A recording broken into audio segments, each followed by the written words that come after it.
कोई भी मुसलमान मुसलमान मार देंगे ना मुझे? हाँ हाँ बिल्कुल मार देंगे। वो तो कह ही रहे हैं। हाँ तो वो मकसद यही है क्या? तो अल्लाह हिंदू से तौबा करो। क्या तौबा क्या करूं? यही करो कि अल्लाह मुझसे जो गलती हो गई मुझे माफ़ कर दे। मैं धोखे से या जिस तरीके से मैं किसी डर की वजह से मैं इस तरीके से मैंने ये कर लिया, मुझे माफ़ कर दे। बारी ताला कब्र का अज़ाब बहुत सख्त है। अल्लाह जो है बड़ा गफूर रहीम है, बंदों का रहम करने वाला है। हाँ।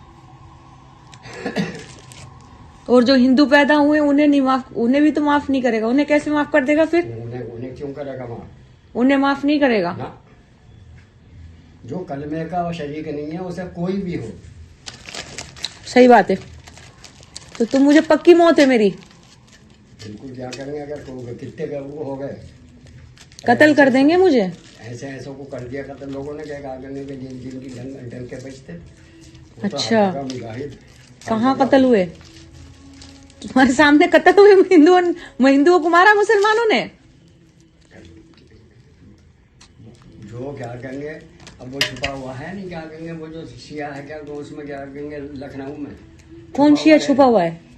शिया जो क्या कहेंगे वो हो गया है, जो मुसलमानों को बुरा कहता था और क्या मैं तो हिंदू हो गया, मैं तो हिंदू हो गया। हाँ तो फिर निकल कब रहे आप बाहर को मुसलमानों के डर से? हाँ। कौन है? अब्बू है साथ में बेचारा? शिया है। शिया था वो? कोई भी हो, शिया हो या। तुम इतनी गारंटी से कह रहे मुझे मार देंगे? तुम्हारे सामने कह रही है कोई? मेरे सामने क्यों कह देगा? लेकिन मैं उसे बता रहा हूँ जो गुजरे हुए वाकई है। मैंने तवारीख पढ़ी है। ये तो है मुसलमानों में कम खुजली है। कुछ भी है लेकिन कलमा जो पड़ा हुआ है उससे क्या कहेंगे दोज़ख में जरूर जाएगा, लेकिन उसमें से अल्लाह निकाल देगा उसे अपने अच्छा। अमाल की सजा की वजह से। इतनी बरकत है उसकी। हाँ। जैसे अब मैं मुसलमान जैसे पूजा वूजा कर लूं तो फिर माफ नहीं करेगा अल्लाह? ना। क्यों? क्योंकि जब अल्लाह ने मुसलमान बनाया है तो क्या कर रहा है गैर उसमें क्या करेंगे? हर जगह फतवा यह है क्या कहेंगे उसे कत्ल कर दो। कत्ल कर दो? हाँ। फतवा निकल जाएगा? फतवा निकला हुआ हदीस है ये। हदीस में कौन से नंबर पे लिखा हुआ है ये? अरे ये तो उलमा बताएंगे कि कौन से नंबर पे। तुम तो इमाम हो मस्जिद के, तुम क्या कर रहे हो फिर? हदीस नहीं पढ़ा तुमने? धर्म परिवर्तन के बाद हिंदू धर्म में शामिल लड़की के साथ सामूहिक बलात्कार। धर्म परिवर्तन करने के बाद हिंदू बनी लड़की के साथ सामूहिक बलात्कार की घटना सामने आई है, जिसमें पीड़िता ने 8 से 9 लोगों पर सामूहिक रेप करने का आरोप लगाया है। दरअसल पुरानी दिल्ली रेलवे स्टेशन पुलिस थाने में बेहद ही शर्मनाक मामला दर्ज हुआ है। मेरा नाम हलीमा खातून है, मैं यशोदा हुआ। मेरा नाम यशोदा है। पहले मैं मुस्लिम थी, अब मैं हिंदू बन चुकी हूँ। 1 साल हो गया। मैंने लाइव स्टेटमेंट दिया था इस चीज़ का कि मैंने अपना धर्म छोड़ दिया था। बहुत सारी चीज़ें ऐसी थी पॉजिटिव, जैसे मौलानाओं की, जैसे मेरे खानदान वाले मेरे ताऊ के बेटे मौलाना मुफ्ती साहब हैं और वो बरेली संगठन से जुड़े हुए हैं। तो ये सारी चीज़ें देखते हुए इस्लाम के बारे में मुझे कोई गलत नहीं बोलना है, ना मैं किसी के धर्म को। मस्जिद की कुछ ऐसी सच्चाई थी, जामिया मस्जिद की जो इमाम साहब हैं मौलाना साहब, जिन्होंने मस्जिद के नादर बाग की मडैया वाले इमाम साहब जो लड़कियों को बुलाते हैं जहाँ पे गलत धंधे होते हैं, हथियार और कॉन्डम्स जैसी चीज़ें लड़कियाँ बुलाई जाती हैं। मैं तो वहाँ कभी नहीं गई हूँ, लेकिन ये सारी सच्चाई मैंने पता निकालने के लिए वहाँ वीडियोज़ बनाई जिसमें उन्होंने खुद कबूला है।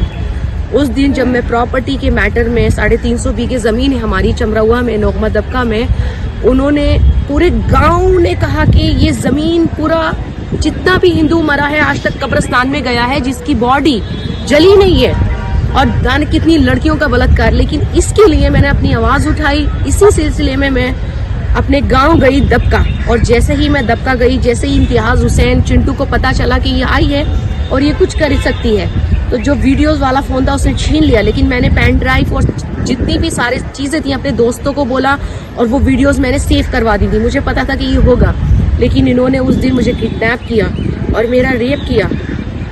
एक एक करके 1-1 घंटे बाद इन्होंने मेरे दोनों हाथ पैर बांध दिए थे, और ये दोनों पैर बांध दिए थे रस्सियों से कि मैं अपने हाथ पैर ना चला सकूं। मेरी दोनों लेग ओपन करके इन्होंने मुझे एक एक करके बलात्कार किया। मेरे ताऊ के बेटे हैं लतीफ़ मौलाना जो मस्जिद के मुतवल्ली हैं, एंड इम्तियाज़ हुसैन चिंटू और असरार हुसैन जिन्होंने मेरी मोम का भी बलात्कार किया। और उन्होंने एक बहन थी, मेरी ही नाम जुड़वा बहनें थे, इन्होंने मुझे धोखे से, उस दिन भी जब मस्जिद में मैं गई तो इमाम से इन्होंने कहा कि आप ज़मीन का मैटर, क्योंकि हम योगी जी के पास जाना चाहते थे। जैसे ही इन्हें पता चला, मैंने उसकी FIR भी की है मस्जिद के खिलाफ कि यहाँ पे अवैध धंधे और हथियार सप्लाई होते हैं और लड़कियों का कारोबार किया जाता है। मस्जिद में किसी को शक नहीं होगा, इसीलिए मैंने अपनी आवाज़ उठाई, कंप्लेंट भी की है, मेरे पास सबूत है। और उस दिन ये सब लोग मिलके मेरा एक एक करके बलात्कार करते रहे और बेल्टों से मारा। और ये टैटू बनाने पर यहाँ पर इतनी बेल्टें मारी और ये पूरे निशान हैं, ये पूरी बॉडी खरोच ली इन्होंने और मुझे बेल्टों से मारते रहे। मेरी पूरी चीखें, मेरे अंदर कितना दर्द था, मेरे आंसू भी नहीं आ रहे हैं, अब मुझे ब्लीडिंग हो रहा है। उस दिन से मेरा ब्लीडिंग स्टॉप भी नहीं हुआ, मुझे इन्फेक्शन, कल मैं हॉस्पिटल ट्रीटमेंट हुआ।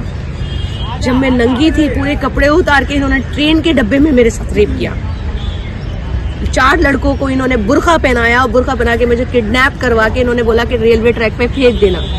लेकिन पता नहीं, मैं भगवान से एक ही दुआ मांग रही थी कि हे कृष्ण भगवान मेरा साथ दो। पता नहीं किसी ने दरवाजा कैसे खोला और मैं अपनी जान बचाते हुए ट्रेन के डब्बे में भागने लगी मदद के लिए, हेल्प के लिए। वो 2 रातें मेरे ऊपर कहर की थी, मैं बता नहीं सकती कि जिस तरीके से इन लोगों ने मिलकर मुझे बेल्टों से मारा है और जैसे एक एक करके मेरे साथ रेप कर रहे थे, सिगरेट का धुआं मेरे मुंह पे छोड़ रहे थे। मेरे होठ पूरे अंदर से मुंह कटा हुआ है। इन्होंने कोई जगह मेरी ऐसी बाकी नहीं छोड़ी थी, यहाँ तक कि इन्होंने मेरे साथ जहाँ तक जुल्म की इंतहा नहीं। मैं एक ही बात चाहती हूँ कि मुझे इंसाफ मिले इन लोगों से। इन लोगों ने मुझ पे दरिंदगी की हदें, मेरा जिस्म नोच लिया और ट्रेन के अंदर भी नंगा रखने के बाद और बोल रहे हैं कि ये तो और लड़के बुला के अभी और भी मजे ले सकते हैं। ये बताइए, मैं अपनी, ना मेरे जिस्म पे एक कपड़ा था, ना पैंटी थी, बिल्कुल नंगी तनहा थी मैं। जब मैं ट्रेन से अंदर भागने के लिए, लोग मुझसे बच रहे थे, ट्रेन के अंदर डब्बे में किसी ने मदद नहीं की। वहां से भागी बाहर की तरफ और वहां 1 घंटा आधा घंटा हो गया, भागती रही अपनी जान बचाने के लिए। स्टेशन से बाहर तो एक कोई बेचारा लेटा था, उसकी चादर पकड़ के खींच के अपने जिस्म को ढका। शर्म आनी चाहिए तुम लोगों को, तुम तो मेरे मामा थे। मामा तो रक्षक होते हैं। चिंटू इम्तियाज हुसैन, समाजवादी पार्टी की आप इतने बड़े दलाल बन चुके हो। लड़कियां बेचते बेचते आप यही भूल गए कि मैं आपकी भांजी हूँ, आप मेरे मामा हो। और आप लोग मेरे ताऊ के बेटे थे, आप तो मेरे मामा थे ना। और आप लोगों का तो क्रिमिनल रिकॉर्ड है। 1992, 1986 कितने हिंदुओं का कत्ल किया, कितने लड़कियों को सप्लाई करते हो। अरे तुम लोग मस्जिद से तो छोड़ो, तुम लोग नैनीताल तक में अपना संगठन बना के बैठे हो। और अरे कौन इंसान कुरान पाक को हाथ लगाता है बिना वजू? आप लोग बोलते हो बिना वजू करके, हम वजू करके। ठीक है, मैं सारे मुसलमानों को नहीं बोल रही हूँ, लेकिन आप अब इनका वीडियो देखिए तो आप खुद शर्म करेंगे मुसलमान होने पर कि आप बिना वजू कुरान को कॉन्डम फाड़ के कॉन्डम रख सकते हो। मैंने वीडियो बनाए हैं। क्या मस्जिद के अंदर किसी लड़की के साथ सेक्स जायज है? क्या मस्जिद के अंदर लड़की जब अलाउ ही नहीं है तो वहां पे लड़कियां इमाम साहब को कैसे अलाउ हो रही हैं? रात के 12 के बाद, असर से पहले, मगरिब से पहले, ईशा के बाद से लड़कियां आना स्टार्ट होती हैं और सुबह फजर से पहले निकाल दोगे आप? कि पूरी दुनिया को गुमराह कर दिया आप लोगों ने। रईस मौलाना, आपके बेटे तमंचों का काम सप्लाई कहाँ से? मस्जिद से हो रहा है। मस्जिद के अंदर जो आपने टुमरिया में मस्जिद और छोटे छोटे बच्चों को आप पता नहीं कहाँ कहाँ बेच रहे हो, मदरसे के नाम पर अपना मुंह काला करते हो। अपनी भांजी को नहीं छोड़ा, अपनी बहन को नहीं छोड़ा। मेरा तो बाप कौन है? मुझसे पूछते हैं मेरे चचा के बेटे कि तेरा बाप कौन है? मैं कहती हूँ मेरा बाप वाहिद रजा है, तो आप कहते हो कि तेरा बाप वाहिद रजा नहीं है। क्या मैं अपनी मॉम से ये सवाल करूं? नहीं, आई एम सॉरी। मेरी माँ ने मुझे पैदा किया, मैं उस पर बहुत गर्व करती हूँ। ना मेरे अंदर आंसू बचे हैं, बस हाँ, मेरी आवाज को आप लोग नहीं बचा सकते।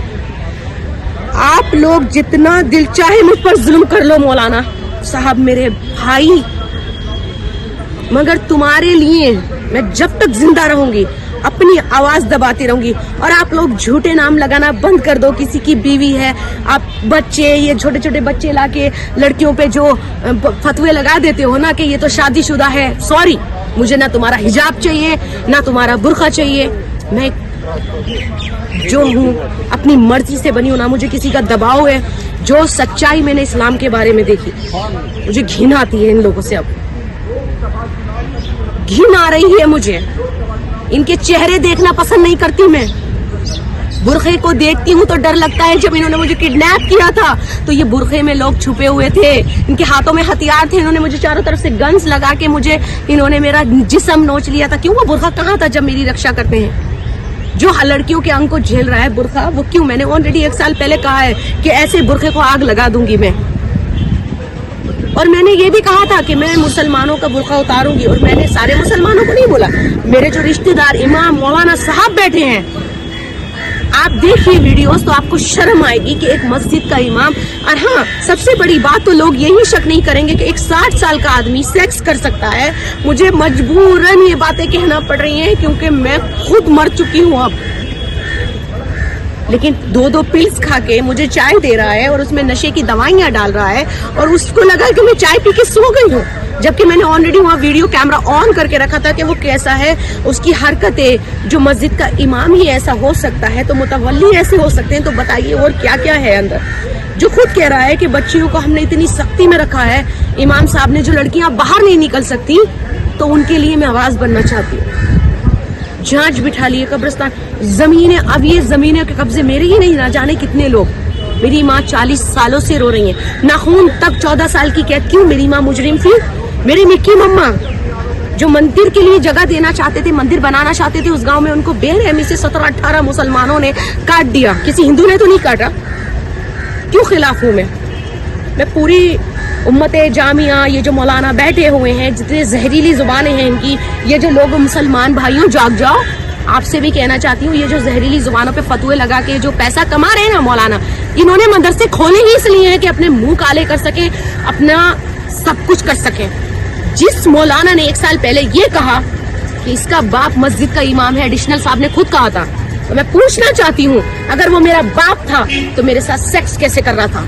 अब्बू जान, बुरखे में तो आप अब्बू जान बोलेंगे ना। अब मैं आपकी बीवी जान थोड़ी हूँ, मैं तो आपकी बेटी भी नहीं हूँ। तो आपने 2 लाख रुपए झूठ बोला लेकर पुलिस को कि मैं आपकी बेटी हूँ। तो अब्बू जान, आप जो मेरे साथ सेक्स करना चाहते थे, जो आप मेरे ऊपर चढ़ना चाहते थे नशे की दवाइयां देकर, क्या मतलब है कि दाढ़ी के पीछे और बुरखे के पीछे बेटियों का बलात्कार करता है एक बाप? उससे ये साबित होता है कि बेटी का बलात्कार एक बाप भी कर सकता है। जय हिंद, जय भारत। मैं सीएम योगी आदित्यनाथ से एक ही अपील करना चाहूंगी, मैंने आपके लिए बहुत संघर्ष किया है 1 साल से, आप प्लीज मेरी मदद कीजिए, मुझे इन आतंकवादियों से बचा लीजिए, इन दरिंदों से। ये मुझे जान से मार देंगे, ये मेरी सुपारी दे चुके हैं, मेरे अंदर अब बहुत दम नहीं रहा है सर, प्लीज मेरी मदद कीजिए। मैं सच बोल रही हूँ, मैंने आपको कंप्लेंट किया, इनको पता लग गया था कि आदित्यनाथ सर के पास जा रही है सीएम योगी। मैंने आपका टी-शर्ट पहना, मुझ पे नशे का एलिगेशन लगा दिया गया, यहाँ पे मैंने भोले बाबा का टैटू बना लिया है, तो ये लोग मुझे बोलते हैं कि मैं नशेड़ी हूँ। मैंने कोई नशा नहीं किया है। हाँ, नशा किया है, सच का नशा किया है। हाँ, नशा करती हूँ, सच का नशा करती हूँ, और जब तक जिंदा रहूंगी हमेशा मैं सच के लिए बोलूंगी। मेरे साथ बहुत जुल्म हुआ है, 24-24 घंटे मुझे खाना नहीं दिया गया है, मेरे साथ क्रिमिनल जैसा व्यवहार हो रहा है। मेरी हालत देखिए मैं कैसी हूँ, मुझसे खड़ा नहीं हो जा रहा है, लेकिन मैं फिर भी खड़ी हूँ ना, क्योंकि मेरे गांव के चमरौआ के लोगों की बेटियों को इंसाफ दिला दीजिए प्लीज योगी आदित्यनाथ सर। मैं हाथ जोड़ती हूँ आपके। मैं प्राइम मिनिस्टर मोदी जी से भी अपील करती हूँ, मैं अपने हिंदुस्तान के सारे भाइयों से अपील करती हूँ कि प्लीज मुझे इंसाफ दिलाइए, प्लीज वी वांट जस्टिस। मैं अपने कोर्ट, अपने संविधान से भी बोलना चाहूंगी कि मुझे जस्टिस चाहिए, we want justice please sir. मैं चमरौआ ब्लॉक को देखिए कि वहाँ पे जो कितना पुलिस, उसका थाना ही उसका है, कोई आवाज उठाने के बाद इन मौलानाओं की कोई सुन ही नहीं रहा है। प्लीज आप मेरी बात ऊपर तक पहुंचाएं, और इन मौलानाओं को, जो ये मेरे रिश्तेदार हैं, आजम खान, अब्दुल्ला खान, जो लड़कियों का व्यापार करते थे, ये उन्हीं के लोग हैं, समाजवादी पार्टी से जुड़े हुए लोग हैं ये। हमारे गांव की बेटियों को बचा लीजिए, इतना ही कहना चाहूंगी। जय हिंद, जय भारत, जय श्री राम। जहां एक 23 वर्षीय युवती ने आरोप लगाते हुए बताया कि उसके अपने मामा और ताऊ के परिवार ने उसे बंधक बनाकर उसके साथ कई दिन तक गैंगरेप की घटना को अंजाम दिया है। पीड़िता के अनुसार लगभग 1 वर्ष पहले उसने हिंदू धर्म अपना लिया था, जिसकी वजह से उसके परिवार के लोग और मुस्लिम समुदाय के लोग उसको लगातार धमकी दे रहे थे और वापस मुस्लिम धर्म में आने का दबाव बना रहे थे।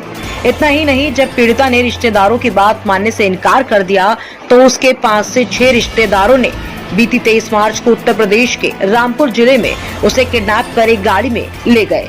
और किसी अनजान जगह पर ले जाकर जहां पीड़िता के साथ उन सब लोगों ने बारी बारी से रेप की घटना को अंजाम दिया और साथ ही लात घूंसों और बेल्टों से लगातार मार पिटाई की।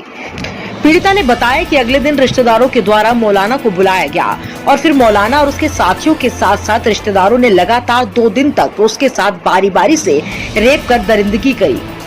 पीड़िता को 2 दिन तक रेप और मारपीट की घटना को अंजाम देने के बाद जान से मारने के उद्देश्य से दोबारा गाड़ी में डालकर कहीं ले जाया गया और पीड़िता के साथ ट्रेन के वॉशरूम में बंद करके उसे हथियारों के दम पर फिर से गैंगरेप किया गया और पीड़िता को पूरी तरह से नग्न कर दिया गया।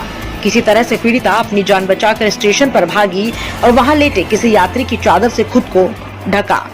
फिलहाल मामला पुरानी दिल्ली रेलवे स्टेशन पुलिस थाने में धारा 376D, 365 और 342 के तहत मामला दर्ज कर लिया गया है और आगे की कार्यवाही करते हुए पीड़िता के बयान दर्ज कर लिए गए हैं। वहीं गैंगरेप की शिकार पीड़िता की वकील ने भी सारी घटना के बारे में विस्तार से बताया है। नमस्कार, मेरा नाम संगीता मल्होत्रा तलवार है। मैं हलीमा खातून की एडवोकेट हूँ और जो कि वो हिंदू बन चुकी हैं, उनका नाम यशोदा है। 16 तारीख को मुझे उनकी कॉल आई थी, मैं किसी मीटिंग में थी। उन्होंने मुझे कहा कि मुझे सेव करिए मैडम, मुझे बचाइए, मेरे साथ जो है गैंगरेप हुआ है और मुझे मेरी जान को खतरा है। फिर उसके बाद उनका 17 को भी मुझे कॉल आया, तो तब मैंने उनसे कहा, क्योंकि मुझे यकीन नहीं हो रहा था, क्योंकि आजकल इतने हादसे होते रहते हैं कि हम किस पर यकीन करें किस पर नहीं करें। तो मैंने उन्हें बोला कि आप अपनी वॉइस रिकॉर्डिंग आप मुझे भेजिए, आपके साथ क्या हुआ है मुझे समझ में नहीं आ रहा है। तो उन्होंने मुझे वॉइस रिकॉर्डिंग्स में अपनी कुछ फोटोज भेजी, वॉइस रिकॉर्डिंग भेजी, उनके साथ क्या हादसा हुआ क्या नहीं हुआ। फिर मैंने उसको सुना। उसके बाद मैंने 112 पर कॉल किया। कॉल करके जो पुरानी दिल्ली रेलवे स्टेशन है वहां के थाने का मैंने वहां के एसएचओ का नंबर निकाला। एसएचओ से मैंने बात की। एसएचओ ने कहा कि मैडम अभी तो मैं आपको कुछ बता नहीं सकता हूँ, आप मुझे कल फोन करिएगा। फिर मैंने 17 तारीख को उन्हें फोन किया तो उन्होंने बोला मैडम आप हमें शाम को आकर मिलिएगा। मैंने उन्हें बोला कि मैं उनकी एडवोकेट हूँ और मुझे उनसे बात करनी है, तो उन्होंने मुझे उससे नहीं मिलने दिया। जब मैं 17 तारीख की शाम को उनसे मिलने के लिए गई तो उन्होंने बोला कि वो तो रामपुर चली गई है। तो मैंने उनसे बोला वो रामपुर कैसे चली गई, अकेले आपने कैसे जाने दिया? जब मैं उनकी एडवोकेट हूँ और मैं आपसे कह रही हूँ तो आप उसे अकेले कैसे जाने दे सकते हैं? तो मैंने उनसे कहा ठीक है, आप जब वो आए तो आप मुझे कॉल करिएगा, मुझे उनसे मिलना है।